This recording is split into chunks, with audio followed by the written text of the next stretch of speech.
여러분 안녕하세요. 생명의 샘 샘터지기 최도숙입니다. 오늘은 기도와 영역 R.A. 토레이의 The Power of Prayer 세 번째 시간입니다. 이제 바로 시작하겠습니다. 4. 응답받는 기도의 비결.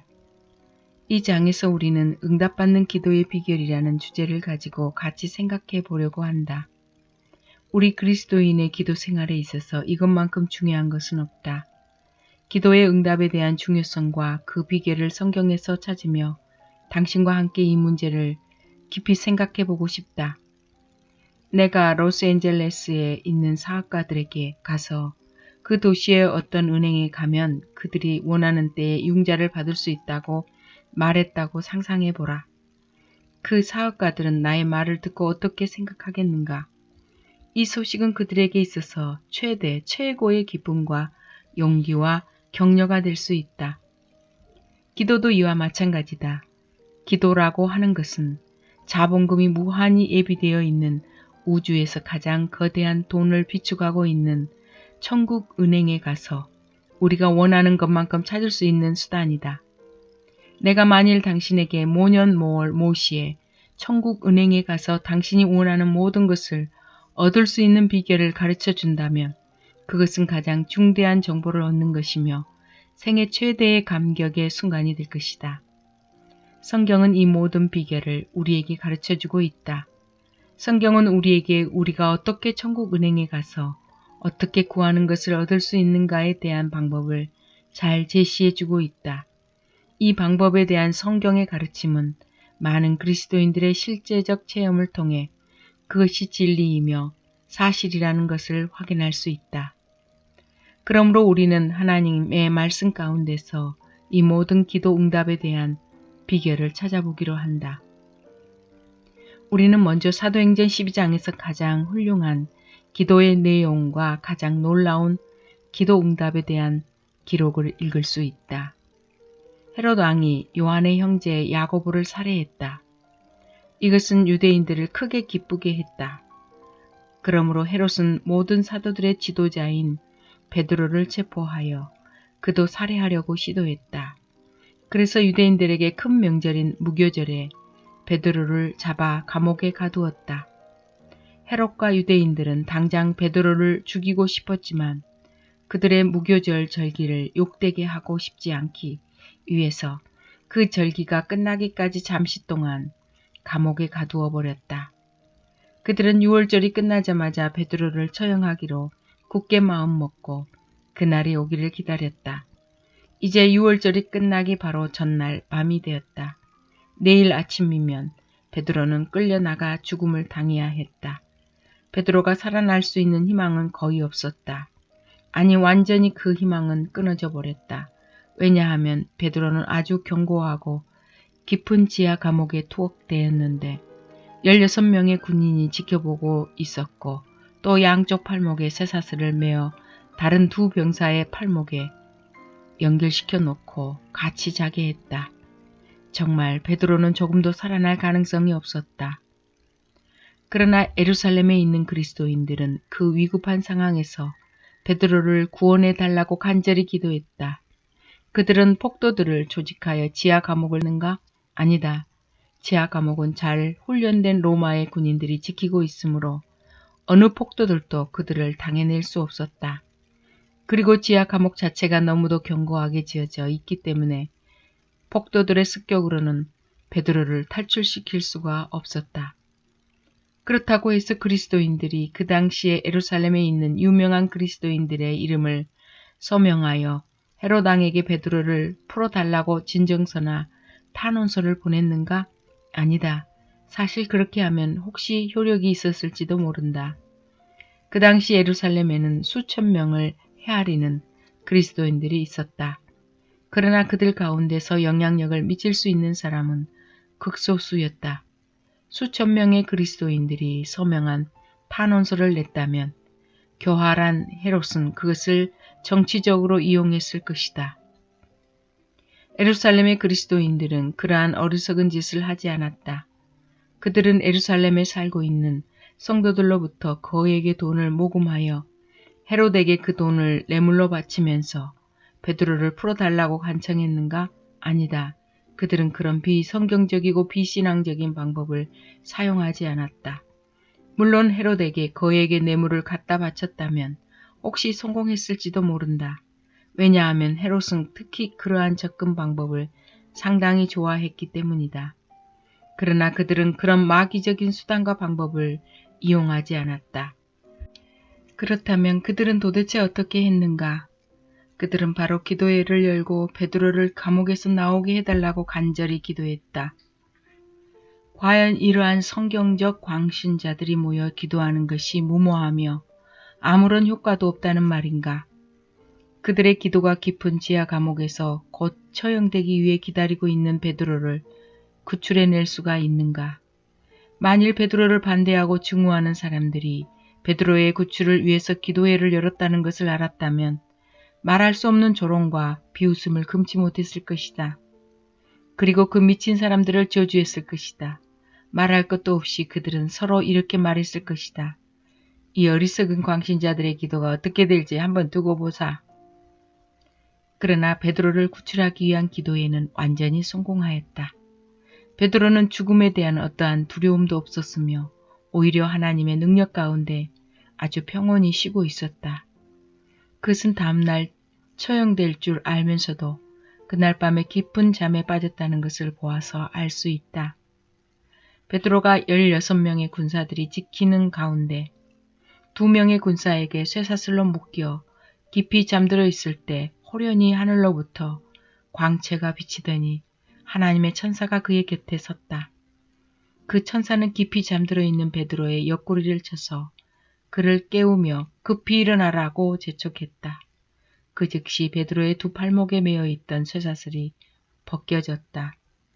베드로가 급히 일어나자 하나님의 천사는 다시 베드로에게 띠를 띠고 신발의 끈을 단단히 매라고 말했다. 베드로가 그렇게 하자 천사는 다시 겉옷을 입고 따라오라고 명령했다. 베드로는 그 순간 꿈을 꾸고 환상을 보는 것이라고 생각했다. 그러나 꿈속에서도 베드로는 하나님께 순종하기를 원했다. 그래서 그는 천사를 따라 밖으로 나갔다. 그를 지키고 있던 군사들은 모두 잠들어 버리고 베드로는 첫째 파수와 둘째 파수를 지나 성으로 통하는 큰 세문에 이르렀다. 그 세문은 하나님의 손에 의해 저절로 열렸다. 하나님의 천사와 베드로는 조용히 그곳을 빠져나와 거리로 나왔다. 베드로가 안전해지자 그 천사는 곧 떠나갔다. 차가운 밤 공기를 마시자 베드로는 정신을 차렸다. 그리고 이렇게 말했다. 내가 이제야 참으로 주께서 그의 천사를 보내어 나를 헤롯의 손과 유대 백성의 모든 기대에서 벗어나게 하신 줄 알겠노라. 그리고 잠시 동안 생각하더니 이렇게 중얼거렸다. 틀림없이 마가의 어머니 집에서 기도회가 있을 것이다. 그곳으로 가봐야겠어. 얼마 후 마가의 어머니 집에서 사람들은 요란하게 문을 두드리는 소리에 깜짝 놀랐다. 기도하는 사람들 가운데 로데라 하는 어린 계집아이가 있었는데 그 아이는 아주 열심히 기도하며 주님을 사랑했다. 그 아이가 기도하다가 벌떡 일어서서 문을 향해 뛰어나가면서 자신에게 말했다. 지금 문을 두드리고 있는 분은 틀림없이 베드로 사도님이야. 하나님께서 우리들의 기도를 틀림없이 들으셨다. 하나님께서 그분을 구출하셨으며 그분이 지금 문 밖에 서 계시는 것이 분명해. 그 아이가 문에 다다르자 베드로 사도님이시죠? 하고 흥분한 목소리로 물었다. 그렇다. 대답을 듣자마자 그 아이는 너무도 기뻐서 미처 문도 열어주지 못하고 다시 뛰어들어가 기도하는 사람들에게 이렇게 외쳐댔다. 하나님께서 우리의 기도에 응답하셨습니다. 우리 기도가 응답되었습니다. 베드로 사도님이 문 밖에 서 계십니다. 로데야, 내가 미쳤니? 그 사실을 믿지 않는 그리스도인들은 이렇게 소리쳤다. 아니에요. 저는 미치지 않았어요. 틀림없이 베드로 사도님이에요. 하나님께서 우리들의 기도를 들으셨어요. 저는 그분의 목소리를 알고 있어요. 저는 그분이 여기에 오실 것이라는 걸 알고 있었어요. 지금 그분이 문 밖에 계세요. 그러나 그들은 모두 이렇게 말했다. 그것은 베드로 사도가 아니야. 그것은 베드로 사도의 유령이다. 그분은 어젯밤 죽음을 당하셨다. 그분의 유령이 오셔서 문을 두드리고 있는 거야. 그러나 베드로가 계속해서 문을 두드리자 그들은 문을 열었다. 거기에 하나님께서 그들의 기도를 응답하셨다는 산 증거를 나타내는 베드로가 서 있었다. 기도회에 참석하여 기도하던 많은 사람들 가운데 오직 로데라는 어린 아이의 이름만이 기록된 이유를 알고 있는가? 기도회에는 예루살렘의 유명한 감독이나 장로들도 있었을 것이다. 그러나 그들의 이름이 단 한 명도 나타나지 않고 있다. 오직 로데라는 어린 계집종의 이름만 기록되었다. 그 이유가 무엇인가? 그것은 로데가 비록 어린 아이일지라도 참된 믿음을 가지고 있었기 때문이다. 그러므로 성경에 그의 이름이 기록될 가치와 이유가 있는 것이다. 로데라는 이름의 의미는 장미꽃이라는 뜻이다. 로데는 정말 하나님께 향기나는 장미꽃이었다. 비록 하찮은 종의 신분이었지만 하나님께 대한 믿음과 사랑과 확신의 향기가 항상 솟아나고 있었다. 정말 이 믿음의 향기보다 더 하나님을 기쁘게 해드리는 향기는 없다. 우리는 본문을 통해 그들이 어떻게 기도했는지 그리고 우리가 기도한 것을 어떻게 응답받는지를 발견할 수 있다. 우리는 사도행전 12장 5절을 통해 기도하는 방법과 응답받는 비결을 배울 수 있다. 다시 한번 5절을 읽어보자. 교회는 그를 위하여 간절히 하나님께 빌더라. 우리는 이 구절을 통해 기도의 응답의 비결을 다음에 4가지 중요한 단어를 통해서 깨달을 수 있다. 그 4가지 단어는 첫째로 하나님께, 둘째는 간절히 혹은 쉬지 않고, 셋째는 교회는, 그리고 넷째는 그를 위하여이다. 이 4가지 중요한 단어들을 하나하나 살펴보자. 첫째, 하나님께. 이 4가지 단어 중에 가장 중요한 단어는 하나님께라는 단어이다. 응답받는 기도가 되기 위해서는 바로 하나님께 드려지는 기도가 되어야 한다. 어떤 사람은 이렇게 묻는다. 모든 기도는 하나님께 상달되는 거 아닌가요? 아니다. 많은 기도 가운데서 오직 극소수의 기도만이 하나님께 상달된다.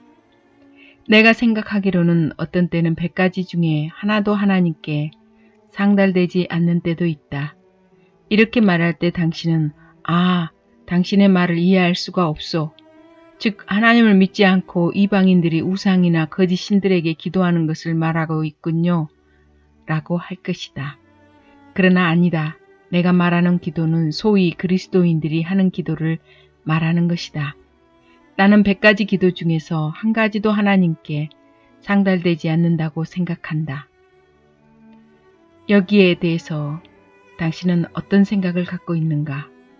그러면 도대체 무슨 뜻이란 말인가? 하고 반문할 것이다. 이제 나의 확신과 견해를 설명하겠다. 잠시 동안 멈추고 다음과 같은 사실들을 생각해보자. 사람들이 일어나서 공중 기도를 할 때, 혹은 무릎을 꿇고 개인 기도를 할 때, 그들이 정말 하나님이 천지를 창조하시고 모든 권세를 갖고 계시며 그들의 기도를 응답하시는 하나님으로 믿고 그렇게 기도하는가? 수많은 그리스도인들이 진심으로 위대하신 하나님을 고백하기보다는 그들의 기도에 어쩔 수 없이 응답하시는 분으로 인식하고 있다. 그들은 과연 하나님의 살아계심과 그의 능력과 그의 무한한 지식과 사랑을 체험으로 알고 신뢰하고 있는가? 그들은 과연 하나님께서 그들의 기도에 신실하게 응답하시며 그들의 기도를 통해 그리스도께서 영광을 받는다는 사실을 알고 있는가? 우리는 입술로만 하나님의 이름을 부를 뿐 아니라 우리 마음 깊은 곳에서는 진정으로 하나님의 모든 것을 인정하지 않고 있다. 입술로만 하나님의 능력을 믿을 뿐이다. 우리는 기도할 때 아무런 의미도 없이 그저 하나님의 이름만 부를 때가 얼마나 많은가. 당신은 당신의 마음속 가장 깊은 곳에서 진심으로 하나님을 부르고 있는가? 우리의 기도가 능력 있는 기도가 되기 위해서는, 또한 우리의 기도가 응답받는 기도가 되기 위해서는 우리가 정말로 하나님의 영광스러운 임재 가운데로 들어가서 그와 대화해야 한다. 우리가 공중 기도를 하거나 개인 기도를 할 때 하나님의 임재 가운데에 들어가 정말로 깊은 교제가 되기까지는 결코 한마디도 기도할 수 없다. 아니, 기도해서도 안 된다. 나의 간증을 조심스럽게 이야기하겠다. 내가 어떤 순간 하나님을 멀리 떠나 방황하고 있을 때 내가 그리스도인이 되었음에도 불구하고 마치 그리스도를 영접하지 않은 것처럼 생각될 때가 있었다. 그러나 나는 매일 밤마다 기도했다. 나는 드디어 성경이 정말 하나님의 말씀인가, 예수 그리스도는 정말 하나님의 아들인가, 그리고 하나님은 정말 인격적인 분인가에 대해서 의심하게 되었다. 그러면서도 나는 매일 밤마다 기도했다. 나는 그런 분위기와 습관 속에서 자라왔고 또 그것이 당연한 것처럼 여겨져 아무런 의미 없이 그저 습관적으로 기도했다.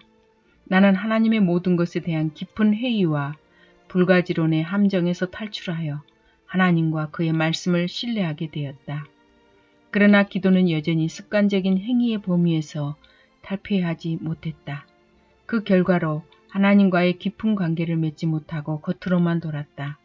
내가 구원받은 후 그리고 하나님의 사역을 시작한 후에도 나의 기도 생활은 하나의 습관적인 것으로만 계속되었다. 그러던 어느 날 기도의 진정한 의미를 깨닫게 되었다. 기도라고 하는 것은 살아계신 하나님과 만나는 것이며 하나님의 임재 가운데 돌입하는 것이며 그 결과로 기도한 것을 응답받는 것이다. 내가 이 진리를 깨달은 후 나의 기도 생활은 완전히 변화되었다. 전에는 기도가 단순히 하나의 의무였으며 때로는 그것이 아주 지겨울 때도 있었다.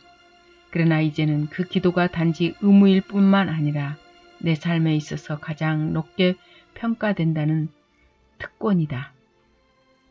전에는 이런 생각도 했다. 얼마 동안 기도를 해야 하는가? 이것은 기도의 지루함을 나타내는 나의 어리석고도 서글픈 생각이었다. 그러나 지금은 다음과 같이 변화된 생각을 하고 있다. 어찌 이 놀라운 특권과 의무를 소홀히 하겠는가? 이것은 기도의 능력과 특권을 깨닫고 체험한 후에 변화된 확신과 간증이다. 이전에 지루하고 무능력하며 부정적인 기도가 달콤하며 능력있고 긍정적인 기도로 바뀌어졌다. 어떤 영국 사람이 영국 버킹엄 궁전에 들어가 여왕을 만나라는 명령을 받았다고 상상해보자. 그는 그 명령을 받고 여왕의 존전에 나가기 위해 궁전 대기실에서 기다리고 있을 것이다. 여왕을 만나기 전 대기실에서 기다리는 동안 그는 무슨 생각을 하고 있겠는가? 당신은 그가 다음과 같은 생각을 하고 있을 것이라고 생각하는가? 아, 나는 여왕과 얼마나 지루한 시간을 보내야만 하는가? 그렇지 않다. 그는 이렇게 확신하며 기뻐했으리라. 아, 그 여왕이 나와 이야기할 수 있는 시간을 얼마나 줄 것인가? 그 감격적인 시간을 얼마나 더 내줄 것인가?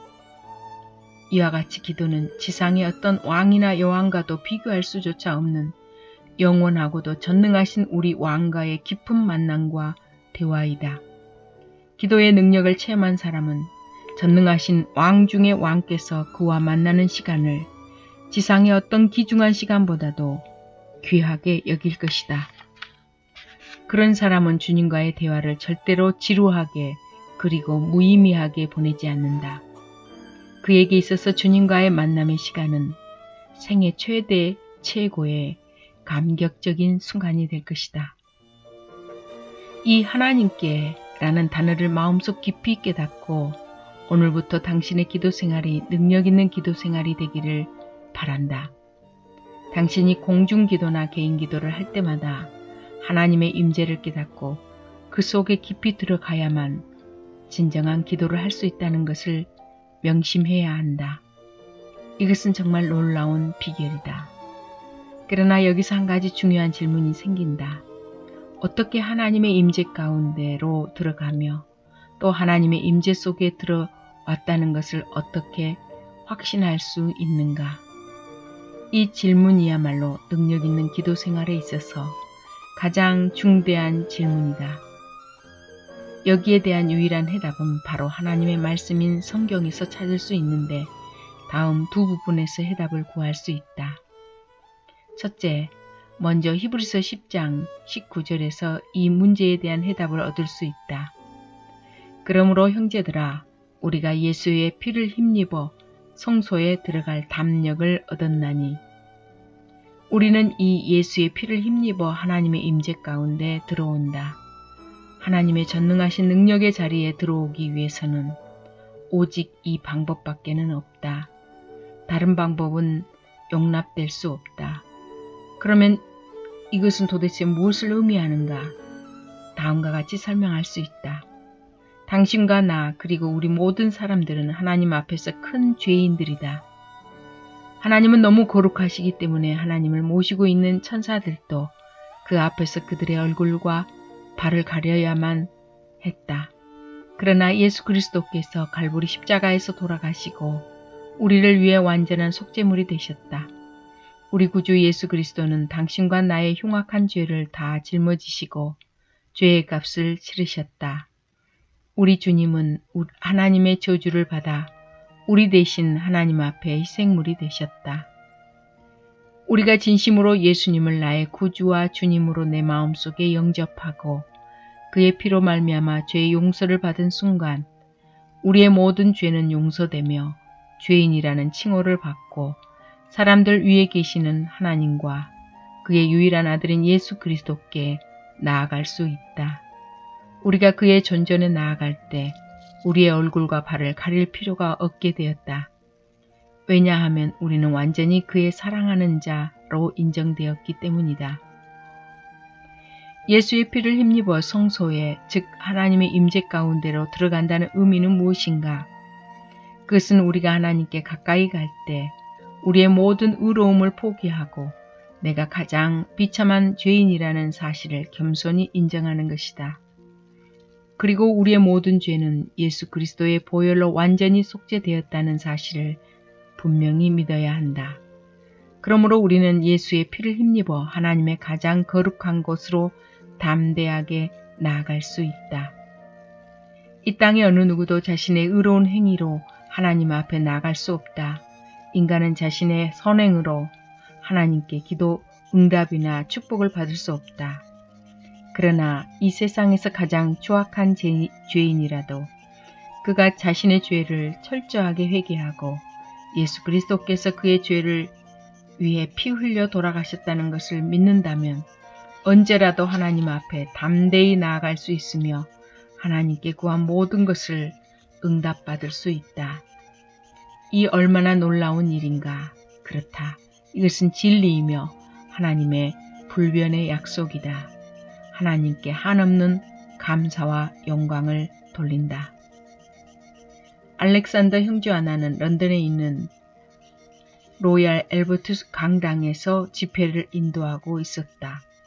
그러던 어느 날 어떤 사람이 집회 가운데에 주운 찬송가 한 권을 나에게 우편으로 붙였다. 그런데 그는 그 찬송가를 다 읽고 나서 그 책에 나오는 그리스도의 피에 대한 말은 모조리 다 없애버렸다. 그는 찬송가를 붙이면서 다음과 같은 편지도 동봉했다. 나는 이 찬송가를 보면서 그리스도의 피라는 말이 등장할 때마다 그 부분을 잘라버렸습니다. 이제 그 찬송가를 목사님께 우송합니다. 자, 그리스도의 보혈이 제거된 찬송을 불러보시기 바랍니다. 훨씬 의미가 깊을 것이며 멋있을 것입니다. 나는 그날 오후에 조각난 찬송가를 집회에 갖고 가서 사람들에게 보이며 이렇게 담대히 말했다. 저는 어떠한 희생이 있어도 저의 찬송가에서 그리스도의 피를 제거하지 않을 것입니다. 그리고 저의 신학에서도 결코 그것을 부인하지 않을 것입니다. 만일 저의 찬송가와 신학에서 그리스도의 피를 제거한다면 제가 하나님께 담대히 나아가는 길이 완전히 차단되는 것입니다. 그러므로 저는 그리스도의 피를 목숨을 다해 지킬 것입니다. 당신이 그리스도의 구속의 피를 믿지 않는다면 기도를 중단하라. 그러나 진심으로 그리스도의 보혈의 능력을 믿고 의지한다면 당신의 모든 죄는 완전히 용서될 것이며 주님으로부터 의롭다는 놀라운 칭찬을 받을 것이다. 당신은 그리스도의 보혈의 기초 위에서만 하나님께 기도할 수 있다. 두 번째, 우리가 하나님의 임재 가운데로 들어갈 수 있는 두 번째 방법은 에베소서 2장 18절에 잘 제시되어 있다. 이는 저로 말미암아 우리들이 한 성령 안에서 아버지께 나아감을 얻게 하려 하심이라. 우리는 본문에서 하나님께 나아가기 위해서는 두 분을 통해서만 가능하다는 것을 발견할 수 있다. 한 분은 예수 그리스도이시고 또 한 분은 바로 성령님이다. 우리는 첫 번째 진술에서 예수 그리스도의 보혈에 대해 언급했다. 그러나 이제는 성령님에 대해서 생각해 보기로 하자.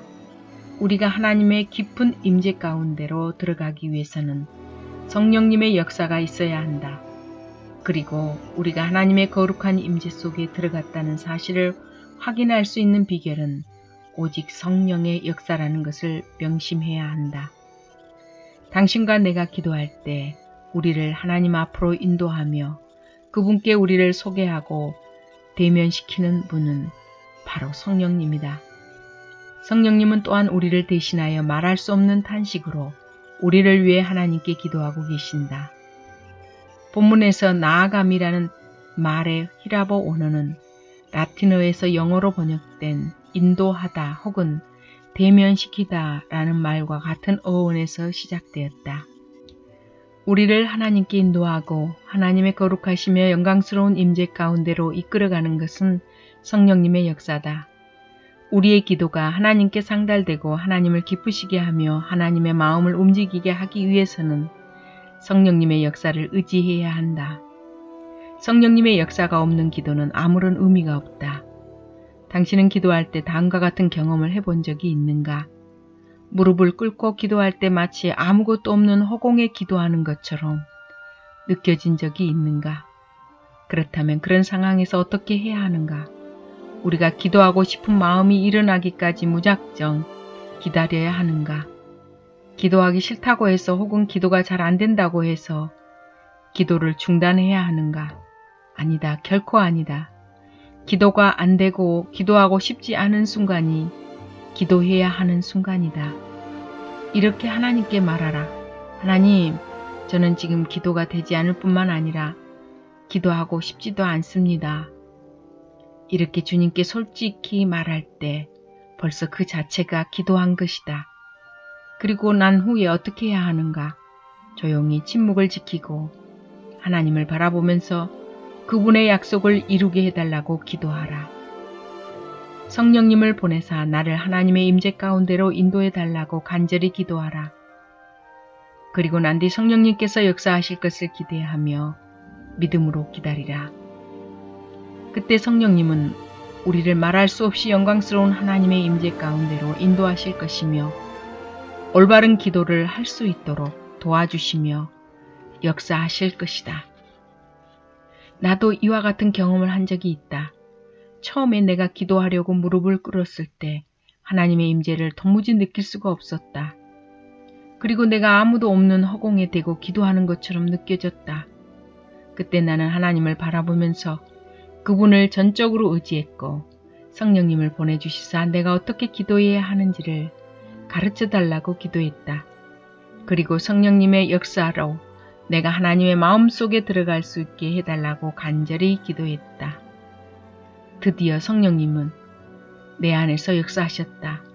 그분은 내 기도를 힘있게 도와주시며 내 영혼의 눈을 열어 하나님을 보게 하셨다.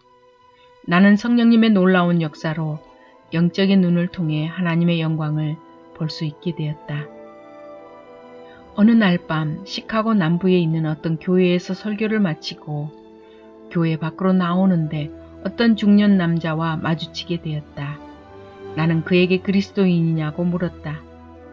그는 아니라고 대답하면서 다음과 같이 물었다. 나는 무신론자입니다. 그런데 목사님은 하나님을 보았습니까? 나는 그 질문에 그렇습니다. 저는 하나님을 보았습니다. 하고 재빠르게 대답했다.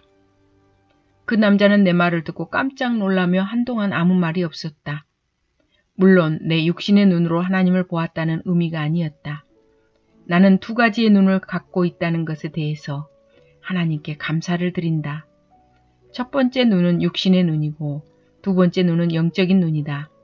나는 육신적인 눈의 시력이 아무리 좋아도 그 육신의 눈만 가지고 있는 사람들을 볼 때마다 연민의 정을 금할 수가 없다.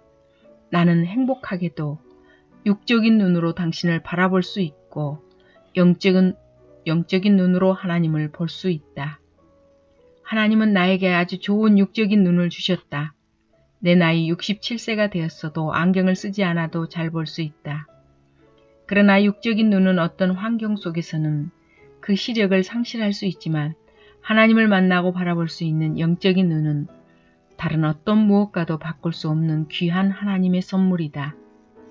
당신은 참으로 영적인 눈을 갖고 있으면 날마다 하나님과 만나며 그를 보고 있는가? 우리가 하나님의 임재에 들어가며 그 임재 속에 들어갔다는 확신을 얻기 위해 두 가지 중요한 방법은 첫째로는 예수 그리스도의 피이고 둘째로는 성령의 역사다. 이 두 가지 방법 외에는 다른 방법이 없다. 우리는 이 문제와 병행해서 또 한 가지 중요한 교리인 삼위일체에 대해서 생각하고자 한다. 삼위일체 교리는 우리의 신앙생활에, 특히 우리의 기도생활에 대단히 실제적인 중요성을 갖게 한다. 많은 사람들은 삼위일체 교리가 상당히 추상적이며 비실제적인 교리이고 또 그것을 해석하고 적용시키는 것이 대단히 어려운 문제라고 생각하고 있다. 그러나 삼위일체 교리는 우리의 모든 영적인 생활을 포함하고 있으며 특히 우리의 기도생활 가운데 가장 실제적인 문제이며 더할 나위 없이 귀중한 교리이다. 우리는 하나님 아버지가 필요하다. 그것은 우리의 기도의 대상이 하나님이시기 때문이다. 우리는 그의 아들 예수 그리스도가 필요하다. 그것은 그리스도 예수를 통해 하나님 아버지께 갈 수 있기 때문이다. 또한 우리는 성령님이 필요하다. 그것은 우리가 참된 기도를 할 수 있도록 하나님께 기도하며 우리를 인도하시는 분이 바로 성령님이시기 때문이다. 우리가 예수 그리스도를 통해 성령님의 능력 안에서 하나님 아버지께 올바르게 기도할 때 우리 하나님 아버지께서는 틀림없이 우리의 기도에 응답하신다. 안녕히 계세요. 다음 시간에 이어집니다.